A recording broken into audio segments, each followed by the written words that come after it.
बिंदु का बिंदुपथ जिसकी क्षमता दोनों गोलों के सापेक्ष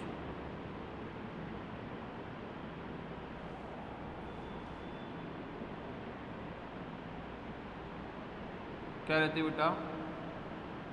समान कह दें या बराबर कह दें? समान कह दें या बराबर कह दें, है ना? समान या बराबर होती है, रहती है,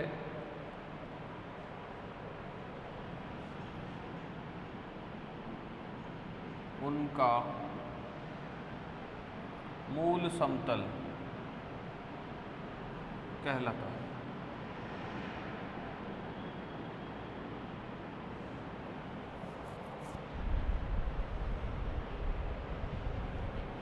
तो ये क्या है बेटा? Locus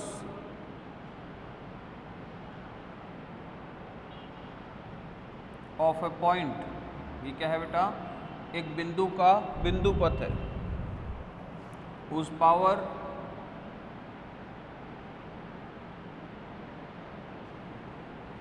remain same with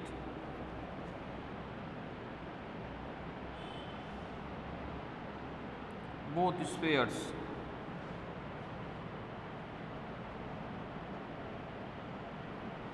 Then it is said to be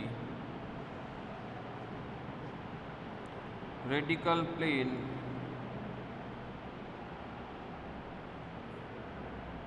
of both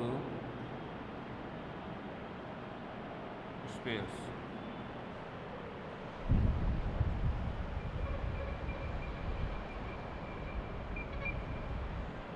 लिखो बेटा, नोट डाउन करें बेटा इसको, डेफिनेशन को।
मान लिया बेटा, दिए गए गोलों के समीकरण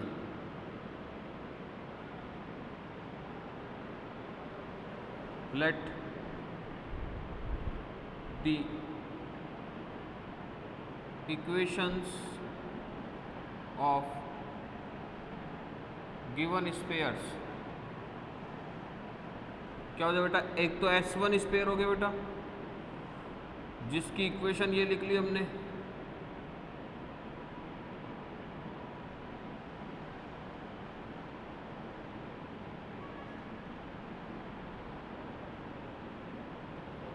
और एक S2 स्पेयर हो गया जिसकी इक्वेशन लिख ली हमने ये।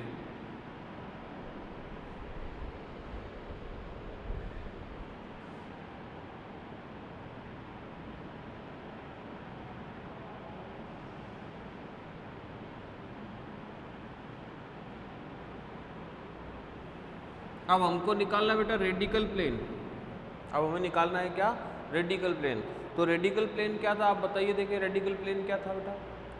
रेडिकल प्लेन आपने खुद ने अभी डेफिनेशन में पढ़ा कि ऐसा बिंदु जिसका बिंदुपथ ही हमारा रेडिकल प्लेन कहला रहा है ना। तो उस कैसा होना चाहिए वो बिंदु, जिसकी क्षमताएं दोनों गोलों के सापेक्ष कैसी रहे बेटा, समान या बराबर बनी रहे। समझ में आ रही बात, ये चीज आपको सभी को।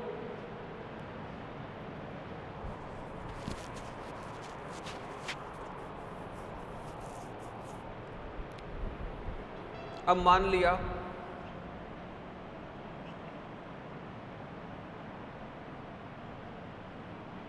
कोई बिंदु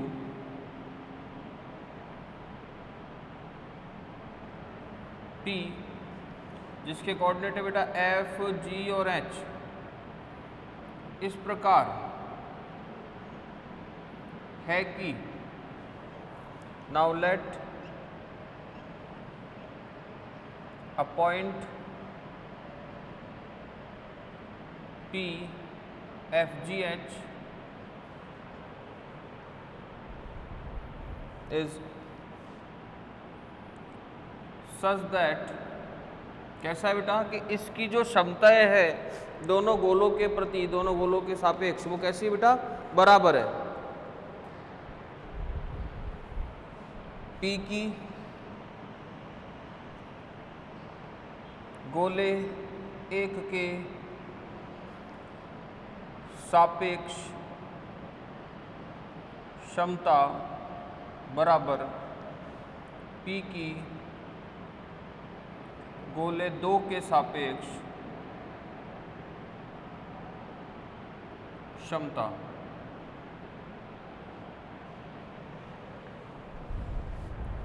power of P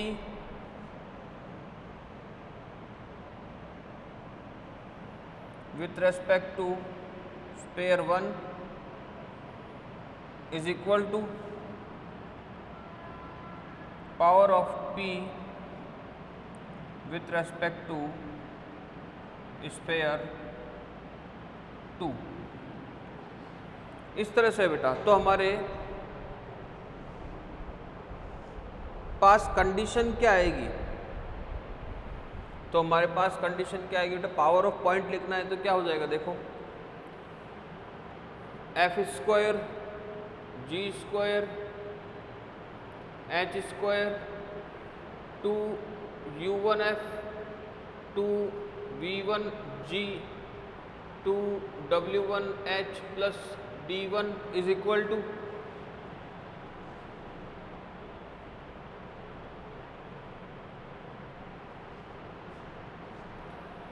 F square G square H square 2U2F 2V2G 2W2H plus D2। तो ये F G H तो कट गए बेटा, कैंसिल हो गए। हमारे पास क्या आ गया, 2 common U1 minus U2F 2 common V1 minus V2G 2 common WY minus W2 और equal to D2 minus D1 कर ले, या इनको एक तरफ ही ले लो, D1 minus D2 equal to 0। लिख दे बेटा ऐसा। क्या कहा था, एक ऐसा बिंदु जिसकी क्षमताएं गोले एक और गोले दो के सापेक्ष क्या हो, बराबर हो, समान हो, उसका लोकस ही क्या है बेटा, रेडिकल प्लेन है। तो ये क्षमताएं बराबर कर दी। अब बिंदु का क्या ले लेंगे, लोकस ले लेंगे। अब बिंदु P FGH का बिंदु पथ लेने पर 2U1 minus U2X 2V1 minus V2Y 2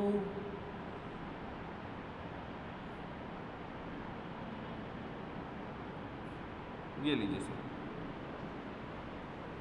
ये क्या है?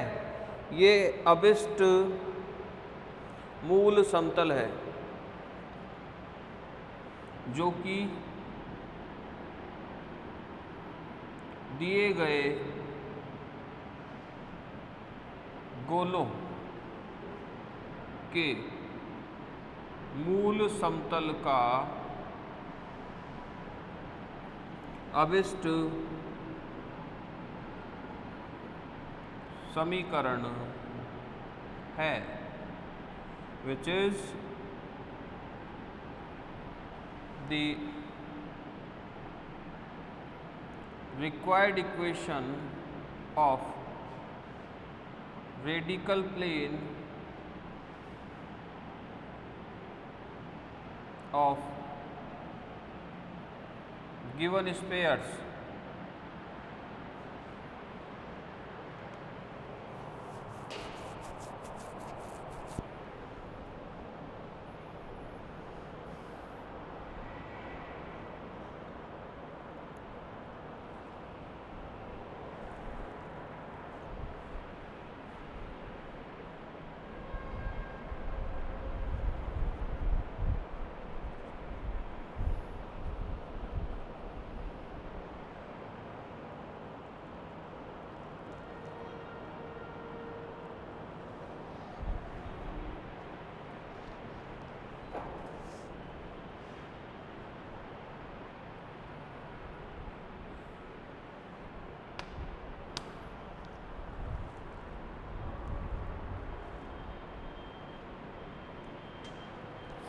लिखो बेटा, इसको फटाफट से जल्दी से लिखिए, इसको नोट डाउन करिए।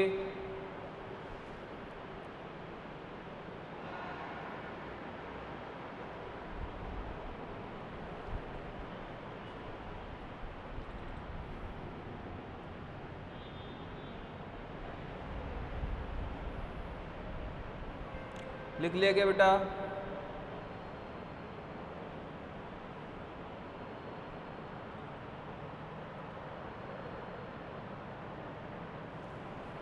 आगे देखो, एक चीज और बताते हैं आपको।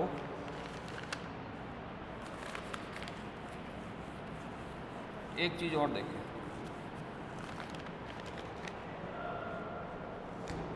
कि हमारे पास गोले थे ये दो, S1 और S2, ठीक है। तो इधर देखें, मूल समतल कैसे लिखेंगे बेटा अपन?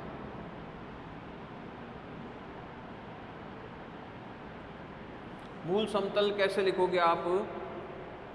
S1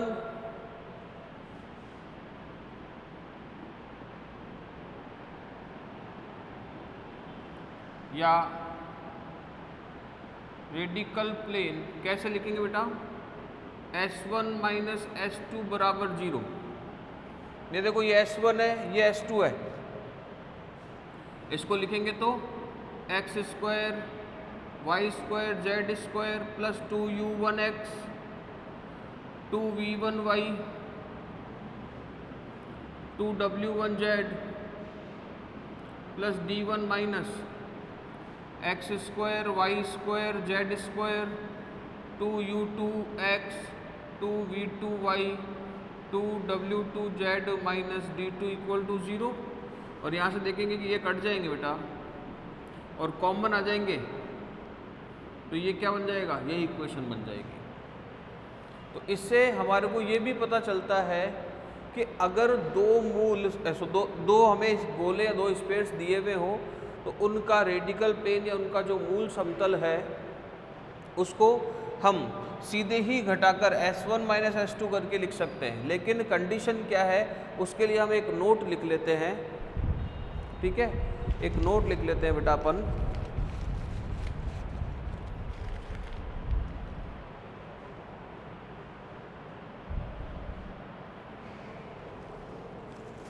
यहाँ लिख देता हूं मैं, देखो,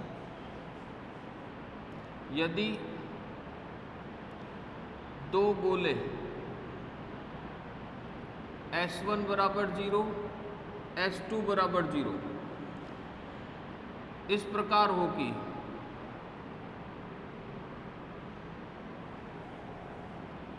इनकी समीकरण में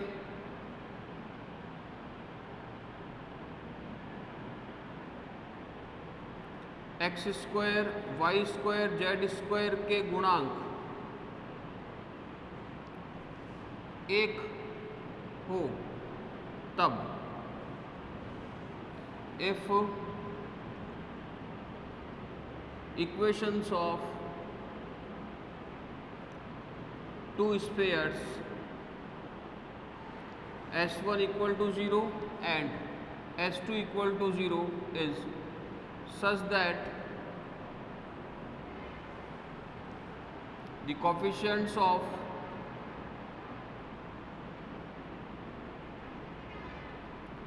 x square y square z square is 1, then मूल समतल या रेडिकल प्लेन इक्वेशन ऑफ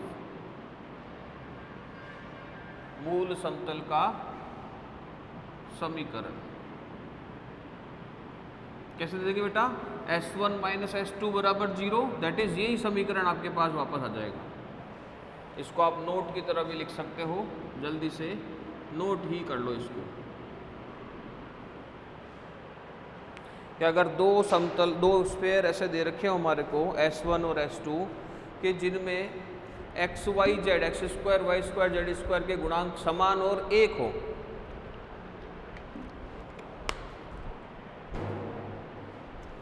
तो इनके रेडिकल प्लेन की इक्वेशन जो है वो हम S1 माइनस S2 से सीधे ही लिख सकते हैं। वो हम सीधे S1 माइनस S2 से लिख सकते हैं और S1 माइनस S2 करते ही हमारे पास क्या आ जाएगा? ये इक्वेशन मिल जाएगी। जल्दी से इसको एक बार नोट डाउन कर लें बेटा। तो ये होता है बेटा दो गोलों का मूल समतल या radical plane of two spheres कि अगर दो गोले हमको दिए हुए हों और हमारे पास एक ऐसा बिंदु हो FGH, कोई भी हो सकता है, कि जिसकी क्षमताएं जिसकी पावर्स दोनों ही स्फेयर्स के रेस्पेक्ट में क्या हो? सेम हो। तो बेटा ये P पॉइंट की S1 के रेस्पेक्ट में क्षमता लिख दी थी, है ना, P पॉइंट की S2 के रेस्पेक्ट में क्षमता लिख दी थी। इन दोनों को क्या कर दिया था? इक्वल। एक कंडीशन आई थी हमारे पास, फिर डेफिनेशन क्या कहती है कि ऐसा बिंदु जिसकी क्षमताएं S1 गोले और S2 गोले दोनों के सापेक्ष बराबर रहती हो, उसका लोकस, उसका बिंदुपथ, तो हमने क्या ले लिया था बेटा लास्ट में? बिंदुपथ। तो ये क्या मिला हमें? मूल समतल या रेडिकल प्लेन। फिर हमने एक नोट लिखा कि अगर दो स्फेयर्स हमको इस तरह से दिए हुए हो कि x square y square z square जो टर्म है उनके जो गुणांक है, उनके जो कोफिशिएंट्स है वो बिल्कुल सेम हो और 1 ही हो, इकाई हो, तो फिर उन दोनों गोलों का जो मूल समतल है ना, उसके लिए इतना कुछ करने की आवश्यकता नहीं। अब सीधा ही S1 माइनस S2 बराबर 0 कर दें तो आपको क्या मिल जाएगा? उन दोनों गोलों का मूल समतल रेडिकल प्लेन मिल जाएगा। आ रही है बेटा मेरी बात समझ में? तो अभी की क्लास के लिए इतना ही बहुत है। नेक्स्ट क्लास में इसके आगे की थ्योरी और कंप्लीट कर लेंगे अपन और कुछ एग्जाम्पल्स को भी सॉल्व कर लेंगे।